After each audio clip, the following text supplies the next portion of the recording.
Yellow guys, selamat datang kembali di channel Pojok Seram. Seperti biasa, gue akan menceritakan film horor masih dari Jepang. Kali ini film berjudul Dark Water. Mari kita bahas. Hujan lebat mengguyur kota. Yoshimi, seorang anak perempuan, duduk sendiri sambil melihat keluar kelas di mana semua teman-temannya sudah dijemput orang tua masing-masing. Puluhan tahun berlalu, dia terlihat termenung memandangi hujan yang lebat dan kali ini dia sedang dalam sikon mengurus perceraian dengan suaminya. Kedua panitra memberitahunya bahwa suaminya tidak masalah membagi harta Gonogini. Yang menjadi permasalahan adalah hak asuh dari anak perempuan mereka. Suaminya kekeh ingin menjadi wali dari anak itu. Sedangkan dari awal dia sebenarnya tidak mempedulikan anaknya. Intinya Yoshimi dinilai tidak mampu untuk menghidupi anaknya, di mana dia tidak mempunyai tempat tinggal dan dia juga pernah bermasalah dengan kejiwaannya berdasarkan informasi yang diberikan oleh suaminya. Padahal urusan kejiwaan itu terjadi 10 tahun yang lalu dan sebelum mereka menikah. Nah, gini kan ya, waktu pacaran bilangnya nerimo apa adanya. Udah bosan aja semua aib dibeberkan. Teganya kau bang. Yoshimi dulu bekerja sebagai pemeriksa kata sebelum suatu buku diterbitkan. Nah, dari sana ada beberapa cerita yang tampaknya nyata dan mempengaruhi mentalnya dulu. Yoshimi semakin khawatir dengan posisinya sekarang. Tapi panitra mengatakan kepadanya agar tidak usah cemas karena biasanya sang ibu akan diuntungkan jika anak berusia di bawah 7 tahun. Di tengah hujan yang lebat, Yoshimi dan anaknya Ikuko tetap mencari tempat tinggal untuk mereka berdua. Sampailah mereka di sebuah apartemen tua. Mereka pun disambut oleh seorang broker dan mempersilahkan mereka untuk masuk dan melihat-lihat. Seorang laki-laki tua menyalakan monitor CCTV untuk mengawasi ketika mereka masuk ke dalam lift. Dalam monitor CCTV itu memperlihatkan sewaktu mereka melangkah keluar lift yang dimana hanya ada mereka bertiga sebelumnya, terlihat ada seseorang lagi di sana. Tapi penampakannya hanya sebentar dan kembali menghilang. Mereka pun tiba di sebuah kamar. Seperti biasa, broker menawarkan kamar itu dengan semua kelebihan bualannya. Laki-laki itu menyadari ada rembesan air di plafon atas dan segera mengalihkan perhatian Yoshimi. Dia pun mengajaknya melihat-lihat ruangan lain. Setelah itu Yoshimi tersadar anaknya tidak tampak dan lalu mencarinya. Di lantai bawah dia melihat monitor CCTV dan melihat anaknya berada di dalam lift dan keluar di lantai yang bahkan penjaga apartemen pun juga tidak tahu lantai berapa itu dengan alasan semua terlihat sama. Jawaban yang sangat bagus. 1. Ternyata Ikuko sampai di bagian paling atas apartemen itu. Ibunya menemukannya dan menanyakan tas yang dipakainya. Ikuko mengatakan dia menemukannya tergeletak di lantai di sebelah sana sambil menunjuk ke arah tempat yang dimaksud. Mereka pun menyerahkan tas itu kepada Pak Tua penjaga apartemen itu. Dia mengatakan bahwa tidak ada anak kecil yang tinggal di sana. Ketika Ikuko ingin mengambilnya, ibunya melarang keras dengan alasan kita tidak pernah tahu siapa pemiliknya. Akhirnya tas itu pun ditaruh di depan dengan tulisan ditemukan. Mereka pun akhirnya memutuskan untuk pindah ke apartemen itu. Di malam harinya, Yoshimi baru menyadari rembesan air di plafon atas itu. Keesokan paginya air mulai menetes dari rembesan plafon atas. Yoshimi melaporkan kebocoran di kamarnya kepada pria penjaga itu. Jawabannya hanya apartemen ini sudah sangat tua. Iya, jadi solusinya apa pak? Aku akan mencatatnya, kata si Pak Tua. 2. Maksud sesungguhnya adalah ibu kalau nggak ada duit dilarang keras komplain. Yoshima dan anaknya pun pergi. Tas yang ditemukan kemarin sudah tidak ada lagi di sana. Hari pertama Ikuko bersekolah, Yoshima pun sedikit berbincang-bincang dengan kepala sekolah. Setelah mengantar anaknya, dia kembali ke apartemen untuk membereskan barang-barang pindahannya. Ketika dia hendak membuang sampah, dia melihat tas merah yang tempo hari ditemukan oleh anaknya itu di tong sampah. Rembesan air di plafon kamarnya semakin membesar. Dia pun memutuskan untuk menghampiri penghuni kamar di atas. Sesampainya di sana tidak ada yang membukakan pintu. Lalu dia pun turun menggunakan lift. Ternyata di kamar itu ada seorang anak kecil seusia Ikuko. Yoshima kembali ke kamar itu tapi tidak ada yang membukakan pintu. Yoshima kembali mengajukan komplain lewat telepon. Ikuko menatap tetesan air itu. Apa yang menarik sih, Dek? Dek, kamu tahu nggak kalau di pedalaman orang menatap ke atas gitu bisa menyaksikan batang emas meluncur dari toilet menuju sungai langsung loh. Percaya nggak? Yoshima melamar pekerjaan di perusahaan penerbit sebagai pengoreksi kata sesuai dengan bidang dan pengalamannya dulu. Waktu terus berjalan, seharusnya itu adalah jam di mana Ikuko pulang sekolah. Tapi interview dengan HRD nggak kelar-kelar. Yoshimi tampak gelisah dan berkali-kali menelpon ke sekolah. Ini mengingatkannya sewaktu dia masih kecil yang sering ditelantarkan di sekolah. Karena kelamaan, Ikuko pun mengambil inisiatif untuk pulang sendiri. Di hari yang hujan itu, ketika dia sedang berjalan, dari kejauhan ada seorang anak gadis seusianya yang berdiri di depan pohon dan memakai jas hujan kuning. Yoshimi akhirnya memutuskan untuk pergi dari kantor itu dan segera menuju sekolahan anaknya. Tentu saja sekolahan sudah sepi, bahkan gerbangnya pun sudah digembok. Perhatiannya teralih oleh brosur yang tertempel di tiang listrik tentang pencarian seorang anak gadis yang hilang yang bernama Mitsuko Kawai. Berusia 5 tahun sama dengan putrinya Ikuko. Terakhir terlihat mengenakan jas hujan kuning pada tanggal 14 Juli 1999. Yoshimi terus mencari Ikuko. Dari kejauhan dia melihat anaknya bersama dengan seorang pria lalu segera berlari ke sana dan memanggil anaknya. Dia langsung menariknya. Ternyata pria itu adalah mantan suaminya. Perdebatan pun dimulai. Lu kalau nggak bisa ngurus anak gak usah sok-sokan. Heh, jaga mulut lo. Urusin aja jidat lo. Pakai tuh wig. Ikuko pun dibawa pulang oleh ibunya. Sesampainya di apartemen, Ikuko menyalakan pesan penjawat telepon. Kabar baik, ibunya diterima kerja di perusahaan percetakan. Setelah itu mereka berencana bermain kembang api di rooftop. Sesampainya di sana, Yoshimi terhenti dan agak terkejut melihat ada seorang anak kecil perempuan lewat di depan pintu menuju rooftop itu. Rasa kagetnya semakin menjadi ketika dia melihat tas merah yang tergeletak di sana. Ikuko berlari ke sana dan ingin memungutnya. Yoshimi berteriak dan menariknya dengan panik. Tentu itu mengagetkan Ikuko dan dia pun mengeluh sakit pada lengannya. Yoshimi segera membawa tas itu dan membuangnya di tempat sampah. Yoshimi mendengar Ikuko yang seperti sedang berbicara dengan seseorang di kamar mandi. Dia pun segera menghampiri dan berpikir itu hanyalah lelucon anak-anak. Keesokan harinya di sekolahan, anak-anak bermain seperti biasa. Kali ini permainan mereka adalah permainan petak umpet. Ikuko pun bersembunyi di antara kardus. Sambil ngumpet dia melihat ke arah luar dan tampak ada langkah kaki menghampirinya dengan memakai baju kuning.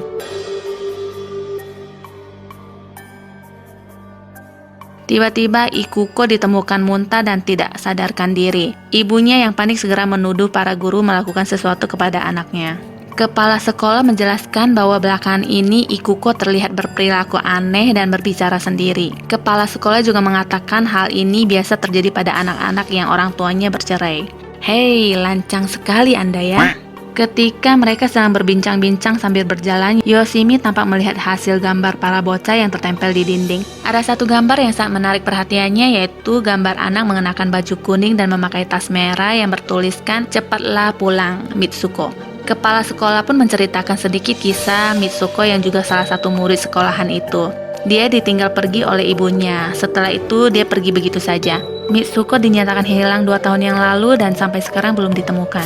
Suatu hari Yoshimi kembali ditemui oleh kedua panitera dan menanyainya beberapa hal menyangkut anaknya. Dia dituduh telah hampir setiap hari telat menjemput anaknya, menarik dan membuat tangannya terkilir, sampai tuduhan keluyuran malam-malam tanpa tujuan. Yoshimi menjelaskan perlahan dan meyakinkan mereka. Oh, ternyata ini biang keroknya. Beraninya kau bermain kotor dan menguntitku.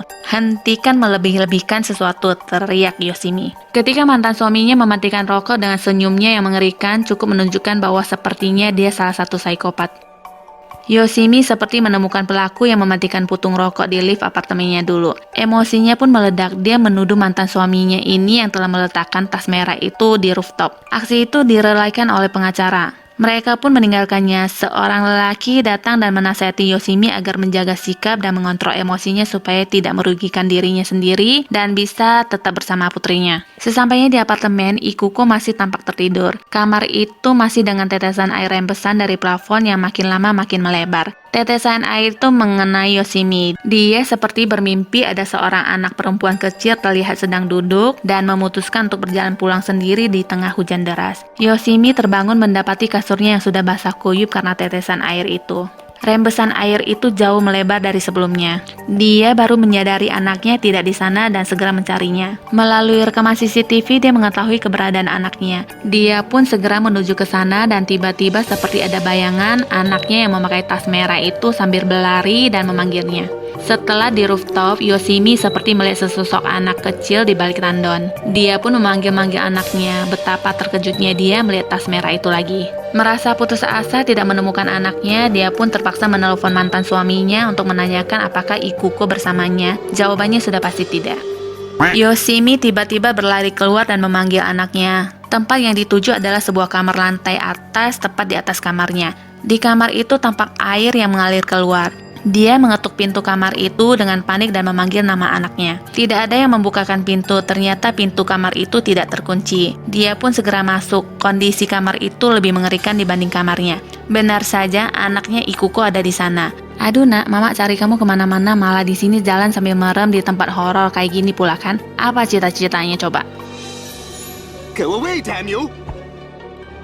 Sebelum Yoshimi membawa anaknya pergi, ada bayangan anak kecil di dinding. Ih, cari mama kau sana.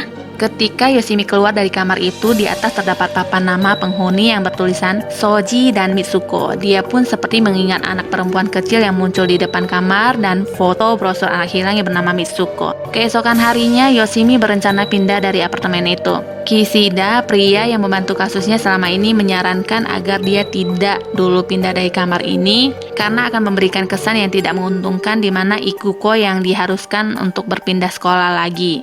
Dan tentu itu akan berpengaruh kepada psikologi anak. Yoshimi mengatakan dia tidak ingin mendengarkan itu sekarang. Jika dia tidak segera pergi, maka Mitsuko akan membawa pergi anaknya. Kishida ingin melihat sendiri kamar yang diceritakan Yoshimi. Mereka pun ke atas dengan membawa Pak Kamiya, penjaga apartemen itu, dan Pak Ota. Berdasarkan informasi, keluarga yang menghuni kamar itu sudah pindah 1 tahun yang lalu. Sedangkan sang ayah tinggal sementara di kamar itu sendiri dan mengatakan mungkin gadis kecilnya akan pulang. Asumsi dari Kishida, kran yang tidak tertutup itu mungkin sudah mengalirkan air selama 6 bulan lamanya. Pak Kamiya selaku pengawas apartemen ditegur karena kelalaiannya selama ini. Yoshimi juga menunjukkan temuan tas merah itu pertama kalinya. Kishida menaiki tangga tandon air itu dan mengatakan tandon itu sangat kotor, kenapa tidak ada yang membersihkannya. Pak Kamiya yang merasa dipojokkan dari tadi menjawabnya itu bukan tugasnya dan pergi. Bagus. 3. Fix dia minta dipecat. You're fired. Yoshimi terus menjelaskan apa yang dia lihat semalam. Kishida mulai dengan teori logisnya yang mengatakan apa yang dilihat oleh Yoshimi hanyalah pantulan cahaya. Akhirnya Yoshimi mengurungkan niatnya untuk pindah dan plafon yang bocor itu pun diperbaiki. Kishida terus mengingatkan Yoshimi untuk tidak bertindak ceroboh apapun yang terjadi karena hasil akhir masih bisa berubah jika dia melakukan kelalaian dalam urusan anak. Ketika Yoshimi mengambil tas sekolah anaknya, dia begitu terkejut melihat tas merah itu berada di dalam.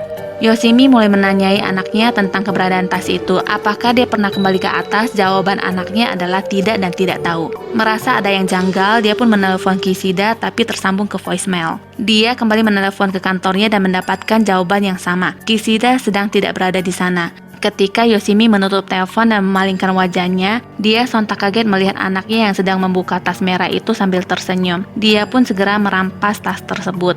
Dan di saat itu dia seperti mendapat gambaran tentang tas merah yang tercebur ke air. Yoshimi menyuruh Ikuko untuk tetap di kamar sedangkan dirinya hendak keluar sebentar. Mama, kau jangan tinggalkan aku. Tetap di sana, jangan kemana-mana. Yoshimi naik ke atas rooftop. Dia seperti mencurigai tandon air itu ada hubungannya dengan anak kecil yang hilang. Ketika dia menyentuh tandon itu, seketika Yoshimi seperti mendapat gambaran anak kecil yang memakai tas merah menaiki tangga tandon itu. Penasaran, dia pun mencoba melihat ke atas. Di kamar, Ikuko yang sedang tinggal sendiri terkejut melihat rambut yang keluar bersama aliran air di wastafel dan air yang mengalir dengan sendirinya di bathtub. Catatan pembersih tangki 14 Juli 1999, tanggal yang sama dengan terakhir terlihatnya anak kecil yang bernama Matsuko. Lagi-lagi Yoshimi seakan diperlihatkan tentang Mitsuko. Anak itu melihat-lihat ke dalam tandon dan tasnya terjatuh ke dalam dan dia pun berusaha untuk mengambilnya. Lalu dia pun terjatuh ke dalam. Tiba-tiba seperti ada yang mengetuk dari dalam. Bahkan kekuatannya super yang bisa menonjolkan tangki air yang terbuat dari besi itu. Yoshimi pun berteriak histeris menyaksikan itu. Ikuko mencoba mematikan keran air itu tapi tidak berhasil. Air yang mengalir itu semakin kotor dan meluap. Tiba-tiba ada sepasang tangan kecil yang menarik kepala Ikuko ke dalam air.